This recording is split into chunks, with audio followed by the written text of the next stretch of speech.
Welcome to Basketball Wednesday, or Basketball Squad segment of Wednesday, May 27th. So that's what we're doing here today, obviously, basketball. Talk basketball. So what we're doing for today's sports segment is we're going to go over the NBA playoffs as of right now, obviously, over the past week. So starting at each game twos, and then obviously going to where we are now. NBA transactions in the past week. And then we're going to go college basketball players are all left for the NBA draft and the college basketball transfer portal over the last week. Those are the four things we're going to go over. So two for both NBA and college basketball. D1 men's, by the way. Men's basketball. And so that's what we're doing for sports segment today. So yeah, we can just get into it right away. We're going to start with the Thunder and the Spurs. So game two, obviously we talked about last week that Spurs won game one. Game two, the Thunder came back strong, that's for sure. They won that game by 9 points. They looked really good. Let me pull this up on my phone real quick so I can actually hold the phone. Why is the cat still in my ear?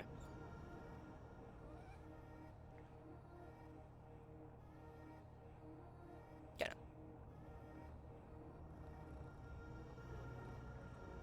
Anyways, you get this up on my phone right here. Okay. So yeah, this game, it started off really close, but a dominant second quarter from the Thunder really propelled them to a W here.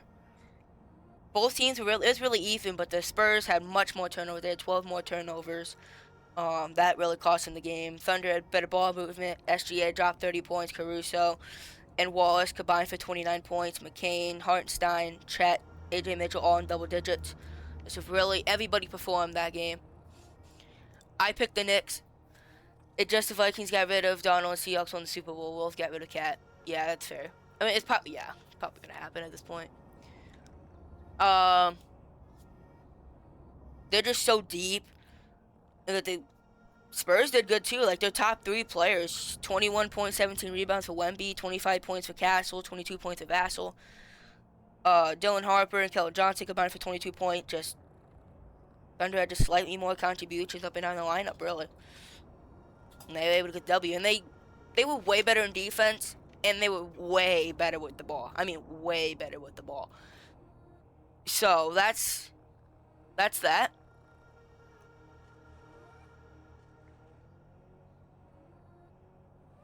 Hello. Okay, thank you, as I say.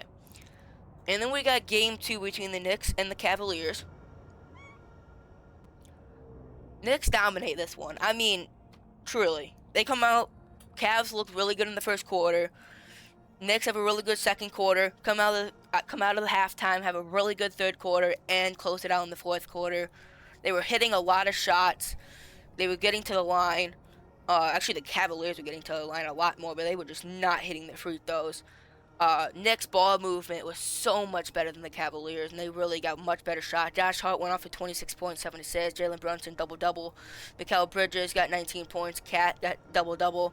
And Anunoby, 14 points. They just really looked good down the line compared to the Cavs. Mitchell had 26 points. Harden had... he played way better than he did in Game 1, though. He had 18 points, 0 turnovers. He didn't shoot well. Jarrett Allen was good. Mobley was good. Just nobody, outside of those like four players, nobody really stepped up. Knicks got way more contributions, similar to the Thunder, and the ball movement is way better, also similar to the Thunder, as they did in their series. When we go back to the bracket here, when it loads for the first time forever, we had Game 3 in San Antonio between the Spurs and the Thunder, tied 1-1 at this point. If you see right here, the Thunder win it, right? They win 123 to 108. This game, the first quarter was Spurs. Spurs looked good. I mean, it was really close, but Spurs definitely were better. Second quarter, Thunder dominated. I mean, the Thunder have consistently been really good in these second quarters. Come out of halftime, also looked really good in the third quarter and closed out in the fourth quarter. They were just, as further the game went on, the Thunder got better, and they limited their turnovers. They had good ball movement. They were hitting their shots. They were getting in position. They were wearing down Wemby. And that just, McCain went off for 24 points. Jay Will got 18 points. SGA got his 26-point double-double. Caruso got another 15 points. And just, again, there's like 4 to 5 players in the Spurs consistently showing up, and the rest are just not been there. And that just what's been losing them the games. Thunder have had better ball movement, been less sloppy with the ball, and had the bench has been significantly better. Game 3 between the Knicks and the Cavs, the Knicks look significantly better in this one as well. They come out their dominant first quarter, Cavs rebound well in the second quarter, and then the Knicks have outplay them in the second half. Similar situation, they hit their shots, they limited the turnovers, they won the glass. Better in defense, they were dominating them in transition, and they were just killing them in every aspect. Mikal Bridges, 22 points, 3 steals, 2 blocks, great at both sides of the ball. Cat, 13 points, 8 rebounds, 7 assists, 3 steals. Jalen Brunson, 30 bomb. Anunoby, another 21 points, 7 rebounds. Josh Hart and Shamet combined for 26 points. They just looked really good, man. The Cavaliers, Mitchell got 23 points. Harden and Allen got 19 and 17. Mobley got 24 points, but nobody else really stepped up. They got 4 players that consistently show up, and the rest are just not there. They're not linking. They're not players that, like, mesh well together. They're just not. Right? They're just simply not. And then we go back to the Spurs. Thunder, game 4. Spurs need to win this game. Like, they do. Like, they don't. They go down 3-1 heading back to Oklahoma City. They really need to win this game. And they do. They dominate. 103-82. Their second half was awesome. They head into the locker room up big, and they come out just as strong in the second half. Thunder shot 18% from 3, 33% from the field. We missed a couple free throws, had more turnovers. So basically everything that they were doing right in the first 3 games went wrong. In game 4, SGA got 19 points, which is bad for his standards. Nobody else really stepped up, but compared to Spurs, Wembanyama 33 points, 8 rebounds, 5 assists, including a half-court shot at a halftime buzzer. Crazy. De'Aaron Fox double-double. Castle, Vassell combined for 26 points. And the bench even showed up. Like, everybody was contributing that game. They were just dominant. That's the type of Spurs team that needs to show up on a consistent basis. Thunder just were not good at that game, and that's some hope heading back to Oklahoma City in the best of 3 series, you know. Game 4, potential closeout for the Knicks, and they get it done. Wow. 130-93. They win by 37 points. They come out, dominate the first half, and they dominate the second half just as much. They shot about 50% from the field, over 44% from 3. They had 9 less turnovers. They dominated glass. They had dominated way more ball movement. They got so many second chance points. They dominated in transition. They were just insane. Cat double-double, Anunoby 17 points, Brunson 15 points, which is not that good for him, but they still won by 37 points. This team is really deep. They play together. They play well. There's no, one, I need to touch the ball. Brunson's the point guard. Everybody touches the ball. They get in good positioning. Cat is a center who could stretch the floor. His team is really well built, man. Mitchell got 31 points, not good enough. Nobody else stepped up. The second leading scorer besides Mitchell was Mobley at 15 points. That nobody else stepped up. Nobody else wanted it. They couldn't get the job done. Knicks, again, and look at these closeout games. The first closeout game against the Hawks, they won by 51. The next one, they won by 30, and then they won by 37. So they won by 30-plus points in every closeout game that they've had up to this point on the way to the finals. Insanity. Just crazy. Absolutely crazy. And then we head back for game number 5 between the Spurs and the Thunder. This is what happened yesterday, okay? Thunder win. It was even, but the Thunder were consistently just that much better throughout the game. They have a better first quarter. They put up 40 points in the second quarter, and then they closed it out in the fourth quarter. It was even the second half, but the second quarter was really good for the Thunder. They were shooting really good. The Spurs were shooting really bad at times throughout this game, especially from 3-point. They just could not do anything. Thunder got to the line. They hit the free throws. They were draining threes. They were safe with the ball. They were winning glass. They were wearing down Wemby. SGA, 32 points, 9 assists. Caruso, 22.6 assists, 3 steals. Hartenstein, double-double. Chet Holmgren, double-double. Jared McCain, 20 points off the bench. But the Spurs, Champagne, he started off really strong, slowed down a lot. Castle, 24 points. He had a great game as well. De'Aaron Fox was just bad. He shot 26%. Wemby is 20 points, 6 rebounds. He was weared down again. The first quarter was really bad. He's just not as good, man. Keldon Johnson, 15 points. They were wearing down Wemby, and when he's not playing good, the rest of the team's bad. Thunder have a chance to close him out with San Antonio on Thursday. That's where we stand right now for the NBA. I'm going to tell you this right now, because the finals will have already started by the time next Wednesday rolls. No, it actually is next Wednesday, if I'm correct.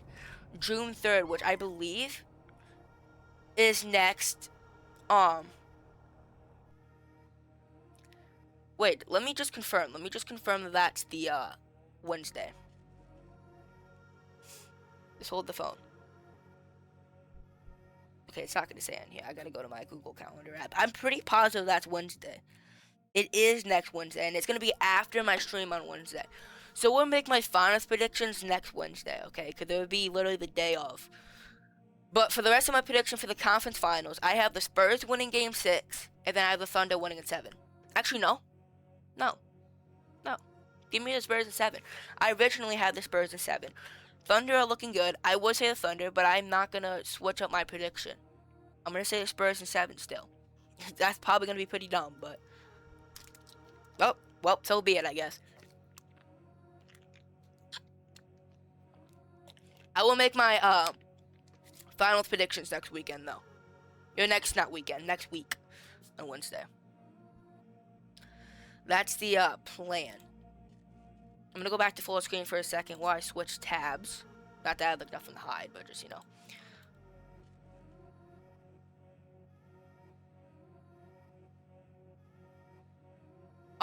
zero NBA transactions in the past week. So, yeah. Not really much to talk about there. Oops, I'm meaning to do that to OBS. My bad. Back to full screen. Here we go. Show screen. These are top 25 players in the college basketball that left for the draft, just so you guys get an idea of like who left, who's not coming back, kind of thing. I don't know when this was made. I'm assuming this was probably like a month ago. It's Google AI, but like I don't know where they got the website from. ESPN clearly. So like May 12th, January 13th here. So like not 100% up to date, but most of these players, yeah. AJ Dibansa, BYU. Darren Peterson, Kansas. Cam Boozer, Duke. Caleb Wilson, North Carolina. Those are the 1, 2, 3, 4. And then we got Kingston Fleming from Houston.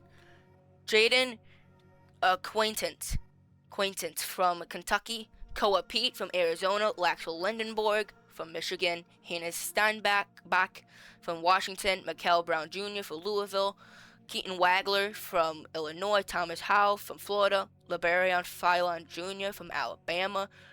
Ngangba from Duke. Cameron Carr, Baylor. Darius Acuff Jr., guard from Arkansas. Braylon Mullins from UConn.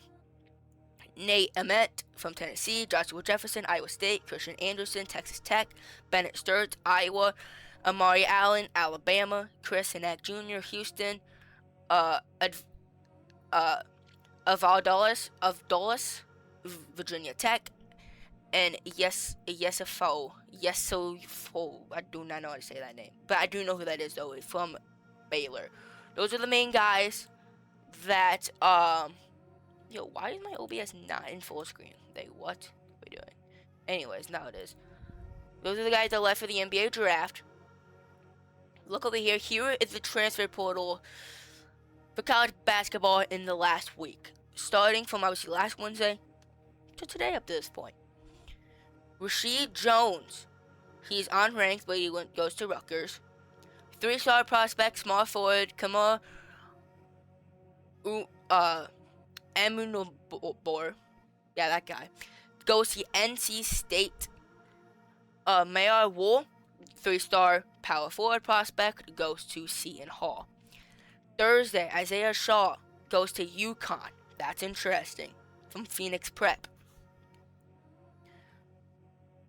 Caden Diggs, 3-star prospect, small forward, goes to Troy.